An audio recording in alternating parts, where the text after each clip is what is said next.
She held her grandmother's hand the night she died. And 3 days later, her uncle laughed in her face.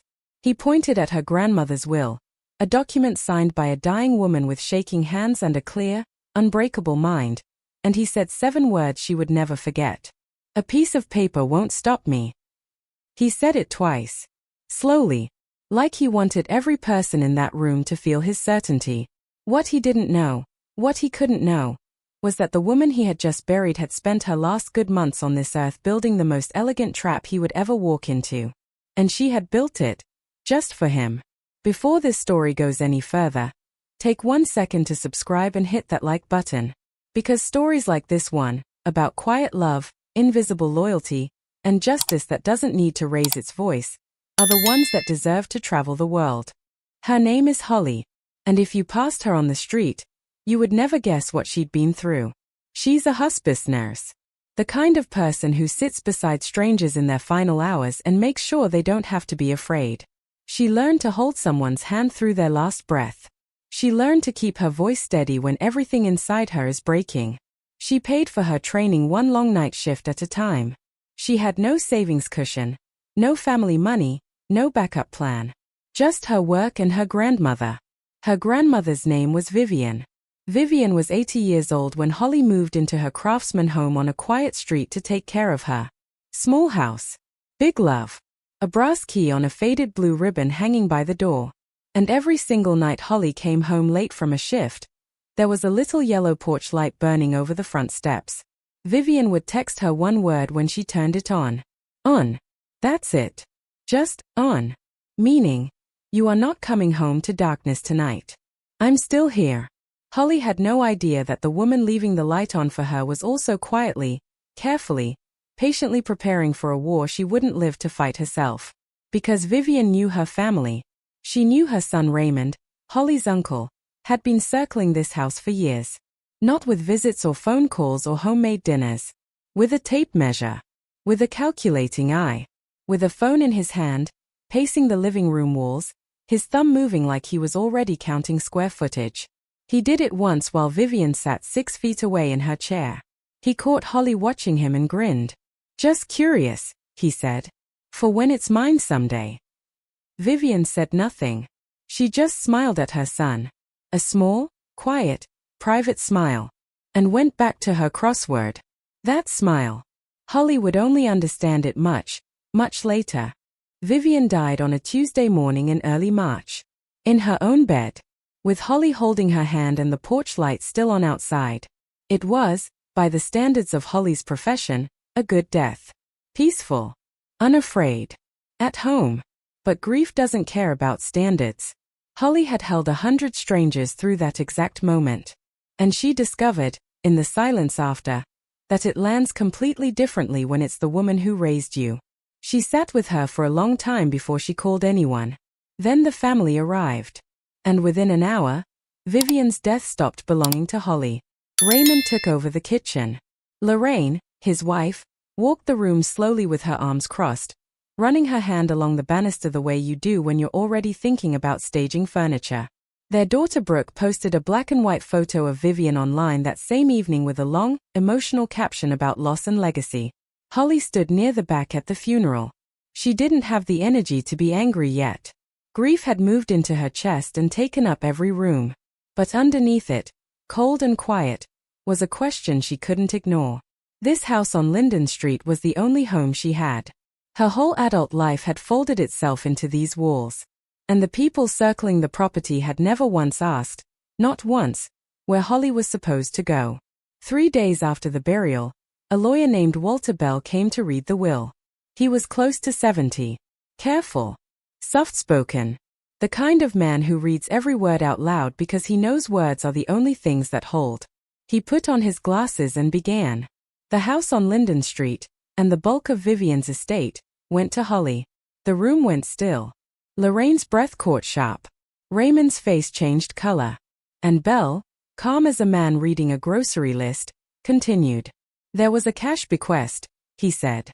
$7,000 to $5,000. Set aside specifically for Raymond Hartley. And then came the line. Belle read it slowly. Then, because Vivian had instructed him to, He read it again.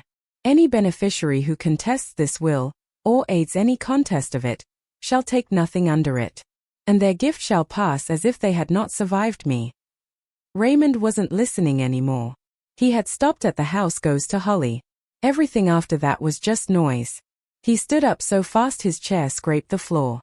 His face had gone the deep red of a man who believes he has just been robbed in his own mother's living room. He pointed at the document in Belle's hands like it had personally insulted him. "That's a joke," he said. "She wasn't in her right mind. That girl got to her." He laughed. "That ugly, sharp little bark. A piece of paper won't stop me. That house is mine." And he walked out. He never heard the $75,000. He never heard the rest. That night, Raymond and Lorraine stood on the porch under Holly's light, and Lorraine did the talking in that warm, wounded voice she'd perfected over years of practice. "We don't want to fight, Holly. We just want what's fair." Fair, in her version, meant Holly had moved into a vulnerable woman's home, worn her down, manipulated her, and stolen everything while the real family got crumbs. Raymond leaned in over her shoulder. "You worked a dying woman," he said. "Everyone can see what you did." Holly stood in the doorway and did not let them in. Her hands were steady. She noticed it the way she noticed a patient's pulse, from a calm, professional distance. "I took care of her," she said. "That's all." Lorraine smiled like that proved everything. "You're not even a Hartley," she said. "Blood is blood. You're an Adler." Holly said goodnight and closed the door. Within 2 weeks, Brooke had opened a group chat with 30 relatives and pinned a message at the top. The story spread the way rumors do, fast, and in the dark, among people who weren't there. Holly muted the chat. She told herself silence was dignity. What she hadn't realized yet was that her grandmother had already turned silence into a weapon. And it was loaded. Neighbors went quiet. People she'd known for years avoided her eyes at the grocery store. She walked into rooms and felt the temperature shift. And one night, and this is the part she's almost ashamed to admit, Holly sat at the kitchen table with the brass key in her hand, and almost gave up. She drafted the text to Belle. "Maybe it's easier if I just let them have it." Her thumb hovered over send. Then she looked up through the window. The porch light was on. Still burning. Still there. The same little yellow bulb Vivian had left on for her 1,000 nights running. Holly deleted the text. And wrote a different one. "Can we talk? They're saying I manipulated her. I don't know what to do." Belle called her back in under a minute. "Before you decide anything," he said, "come to my office tomorrow. There are things your grandmother wanted you to know. And right now is exactly the time you need to know them." Holly didn't sleep that night. Belle's office smelled like old paper and burnt coffee. He sat her down, slid a thick folder across the desk, and told her what Vivian had spent her last good winter doing. She hadn't just written a will. She had built a wall. The document was drafted by Belle himself. Not a form, not a template. It was signed in his conference room in front of 2 independent witnesses who had no stake in anything, a retired schoolteacher and Belle's own paralegal. And the same week she signed it, Vivian had done one more thing. She had asked her physician, a Dr. Calloway, who had treated her for 9 years, to examine her and write a letter. The letter stated in plain medical language, Vivian Hartley was of sound mind. She understood the nature and extent of her property. She knew exactly who her relatives were. And she was acting freely, under no one's influence or pressure. Dated. Signed. Notarized. Belle tapped the folder. "Your grandmother told me someone would try to break this," he said quietly. "She wanted to make sure they couldn't." Holly asked about the line, the one Raymond had laughed at. Belle explained it the way you explain a trap to someone standing safely outside of it. "A no-contest clause," he said, "will be enforced by the courts if a named beneficiary contests the will and loses without a real legal basis. They don't just fail. They forfeit whatever the will left them." Holly worked through it slowly. "But the house came to me," she said. "What does Raymond have to lose?" Belle looked at her over his glasses for a long moment. "That," he said, "is the part he didn't stay to hear." 8 days later, a process server knocked on Holly's door and handed her an envelope. Raymond had filed. The grounds were undue influence. The story inside the papers was the same one Lorraine had told on the porch, just dressed in legal clothes. He'd hired a lawyer named Dale Pewitt, a strip mall litigator whose ads ran on bus benches. No big firm. No contingency deal. Raymond was paying out of pocket, draining money he'd scraped together by refinancing what little he had left. He had sued for a house. He still hadn't asked a single person what suing might cost him. Belle told Holly plainly, "Don't respond to anything. Don't sign anything. Let the estate handle it. And whatever you do, don't try to fix this for him." Holly wanted to be fair about Raymond, more fair than he'd been to her. Because the truth was more complicated than a villain. He wasn't suing out of greed. He was suing out of fear. His contracting business had collapsed. He was 58 with a second mortgage he couldn't carry and no plan for the years ahead. The house on Linden Street wasn't a memory to him. It was a lifeboat.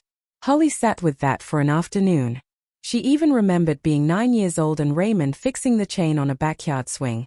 Lying in the grass with a wrench, letting her hand him tools. He'd been kind. Once. In the easy way of a young man who still had time and options. Then she opened the group chat she'd muted and read what he'd written that morning about her. "She's a professional. She does this to old people. We're not the first family she's robbed." About the woman who had changed his mother's sheets for 4 years. Whatever softness she'd felt closed like a door. You can understand why someone is hurting. You can understand every single thing about them. And they can still choose cruelty. Understanding isn't the same as forgiveness. And it's not the same as surrender. Holly stopped explaining herself. The quiet that followed felt like the first solid ground she'd stood on in months. One morning, Raymond showed up at the house unannounced.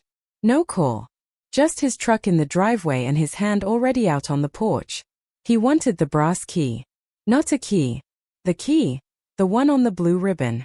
"Give it here," he said. "We both know how this ends. That house is mine." Holly was in her scrubs, on her way to a patient. She felt something settle in her that hadn't been there since March. "It's not mine to give," she said. "And it's not yours to take. A judge decides that now." He stepped closer.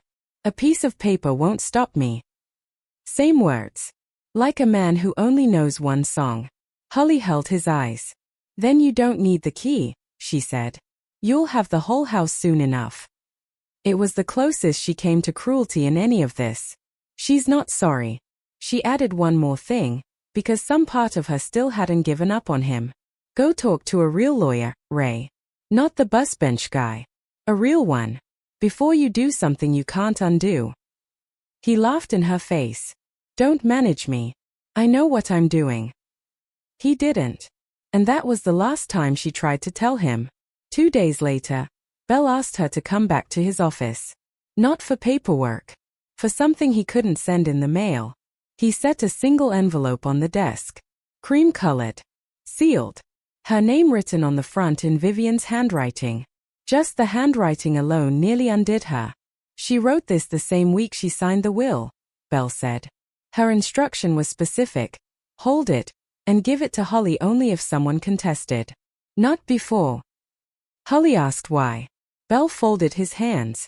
"She told me, and I'm quoting her, 'If Raymond leaves it alone, Holly never has to know what I knew about my own son.'" Holly took the envelope home. Set it on the kitchen table under the window where the porch light came through at night.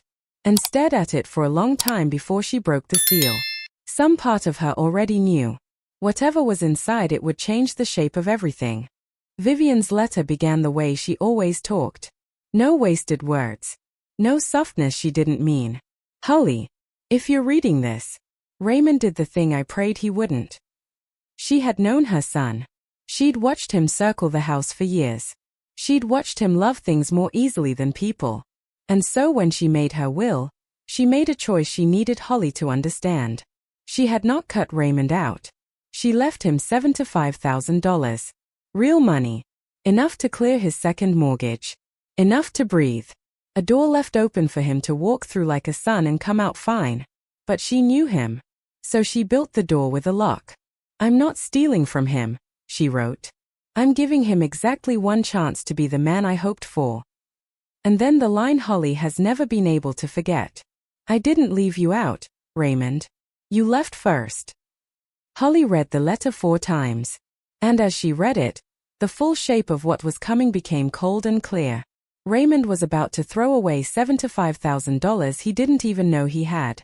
And she was the only living person who could warn him. She called Belle the next morning before she'd had a single cup of coffee. He doesn't know about the money, she said. If he knew, he'd drop the suit. Don't I have to tell him? Belle was quiet. Then he answered like a man stepping carefully across ice. Legally? No. You have no duty to advise the man suing you. None. Holly started to argue. He let her. When she ran out, he said the part that actually mattered. Holly, think about what it looks like if you do tell him. You walk up to the man accusing you of manipulating his mother and start managing his lawsuit for him. How does that look in front of a judge? She sat with it. It looked exactly like what they'd already accused her of. And there was something else Belle said quietly. You already tried. You told him to get a real lawyer. He laughed at you. That was your warning. He chose to spend it. He was right. She hated that he was right. But she had spent 4 years cushioning every hard landing for everyone around her, absorbing fear so others wouldn't have to carry it. Her grandmother had built this deliberately and had asked her in writing to let it run. Holly folded the letter back into its envelope and put it in the drawer next to the brass key.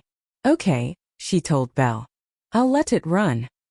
Saying it out loud felt less like revenge, more like finally setting something down. The lawsuit moved into discovery. Hewitt went fishing for evidence of manipulation, isolation, financial control. He sent demands for medical records, financial statements, anything that might show Holly bending an old woman's will. The pond was empty, because nothing had happened. Meanwhile, the estate side of the table grew heavier every week. The capacity letter from Dr. Calloway sat at the top of the file like a closed door. The 2 witnesses were unshakable. And Holly's 4 years of careful nursing, the dated medication logs, appointment calendars, detailed care notes, read exactly like what it was. Not control. Care. Out in the family, Brooke's online campaign hit its peak and then quietly began to wobble. A neighbor named Doris, who had witnessed nothing in court but everything in life, left a single public comment under one of Brooke's posts. I live next door to that house. I saw who came, and who didn't. Brooke deleted the post. The first crack. Then in early summer, something happened that Holly didn't witness herself but believes entirely. Hewitt sat Raymond down and told him the truth he should have heard in March. The will would hold. The capacity letter had shut down every argument. The care records and the witnesses had dismantled the undue influence claim. And the no contest clause meant that if they pushed this to a ruling and lost, Raymond wouldn't walk away empty. He'd walk away in the negative. There's real money in that will for you, Hewitt reportedly said. If we drop this now, you keep it. If we lose, you forfeit it and you still owe me. It was the off-ramp. The last clean exit before the cliff. And Raymond wavered. For one evening at their kitchen table, he considered folding. Then Lorraine spoke. She'd spent 2 years picturing a fresh start that only the house could give her. $75,000 didn't change her life. Only the house did that. She's bluffing, Lorraine said. That girl doesn't have the spine to take it all the way. Push. So they pushed. The one door Vivian had left propped open for her son, Raymond pulled shut with his own hand. Because his wife told him the woman across town would blink first. Holly would not blink. She didn't even know yet that the door had ever been open. Before the hearing, the court urged everyone toward mediation.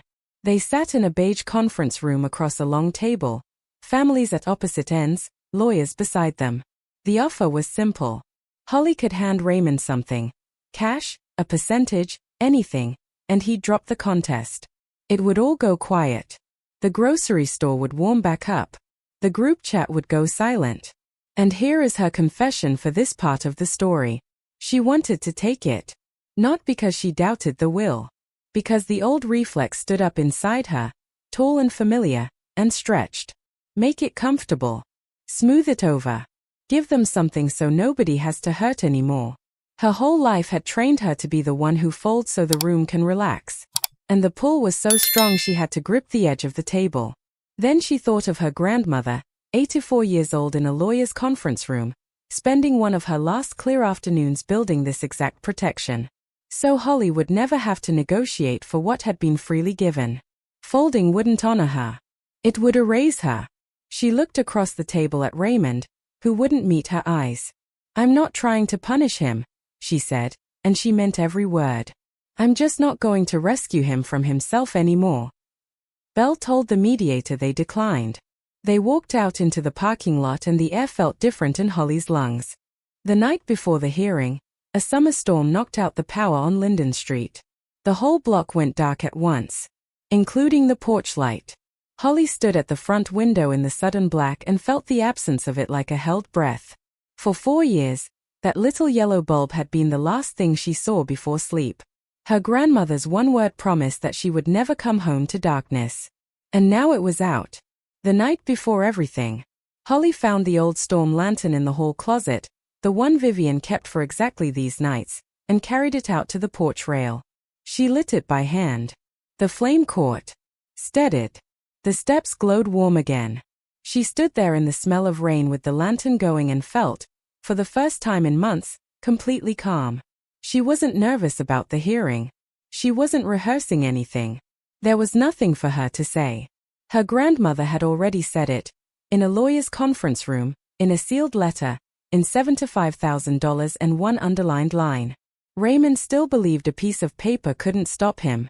He was about to learn what paper does when a careful woman spends her last good winter making sure it holds. Holly went to bed with the lantern burning on the porch. She slept all the way through. In the morning, the power was back. The bulb was on again, like nothing had ever gone dark. She made coffee, put on her one good blazer, and drove downtown. The courtroom was small and fluorescent, nothing like television. A county seal on the wall. A judge named Harlan Voss, who had clearly watched 100 families do this to each other and carried no illusions about any of them. Hewitt went first. He laid out Raymond's case with all the conviction a man can summon on an hourly rate. A devoted son, he said, shut out of his mother's final years. A professional caretaker trained to read vulnerable people who moved in and slowly shaped an old woman's wishes toward herself. He used the word isolated 4 times. Manipulated, 6. It was a good story. It was the exact same story Lorraine had told on the porch. And like that one, it had one fatal flaw. There was nothing underneath it. Not one document. Not one witness. Not one verifiable fact that showed Holly doing any of what he described. Hewitt finished and sat down. Raymond stared ahead, jaw set, still certain that his outrage was a form of proof. Then Belle stood. Without hurry. Without drama. He didn't make a speech. He handed the court the truth one piece at a time and let each piece land. The will, properly drafted, properly executed, signed before 2 disinterested witnesses who were seated in the courtroom. Dr. Calloway's letter, read aloud into the record. 9 years of treatment. An examination the same week Vivian signed. A clear, documented finding, sound mind. Full understanding. No outside pressure. Judge Voss read it twice. Then Belle turned to the heart of Hewitt's case, the isolation, and took it apart using Raymond's own phone. He entered the text messages into evidence. He didn't editorialize. He simply read them aloud, flat and even, dates and all. March, can't make it, slammed at work. June, tell mom happy birthday, can't get away. October, maybe next month. Month after month. Year after year. An invitation declined. A visit postponed. A mother kept at arm's length by a son who was always too busy, until there was money on the table. The room went very quiet. Belle set down the pages. Your Honor, he said, and it was the only sharp thing he said all morning. My client's mother was not isolated from Mr. Hartley. Mr. Hartley was busy. Hewitt had nothing to object to. It was all Raymond's own words. And through all of it, Holly did exactly what she had planned. Nothing. She sat with her hands folded and didn't perform grief, or outrage, or vindication. She was never even called to testify. The documents made her unnecessary. 3 feet away, Raymond was a different person entirely. His face had gone from red to white. His knee bounced under the table. He kept leaning to whisper to Pewitt, who kept raising a hand to quiet him. The man who had laughed at a piece of paper was watching the paper close over his head. And he was only beginning to understand that he couldn't argue with his own thumbs. Judge Voss didn't need a recess. He squared the pages in front of him, looked out at both families, and spoke in the unhurried voice of a man who has seen this many times and finds no satisfaction in it. The will was valid. No clear and convincing evidence of undue influence, none at all. The capacity letter established Vivian's sound mind. The witnesses confirmed proper execution. And the petitioner's own communications, the judge noted dryly, had undercut the very claim he had brought to court. Vivian Hartley's wishes would stand. The house was Holly's. Fully. Finally. She let out a breath she'd been holding since March. But the judge wasn't finished. He turned to the no contest clause. Raymond had contested the will without probable cause. No reasonable legal basis, only, in the judge's precise words, a disappointed expectation. And so the clause applied. Judge Voss looked down and read the line. The same underlined sentence Belle had read twice in a living room 5 months earlier. The one that had traveled from a quiet afternoon with a lawyer to Exhibit C in a public court record and hadn't changed a single word. Any beneficiary who contests this will shall take nothing under it. He set down the page. The bequest of $75,000 to Raymond Hartley, he said, is forfeit. 1 full second of silence. Then Raymond came out of his chair. $75,000? What? That's my mother's money. You can't, a piece of paper can't just. The gavel fell.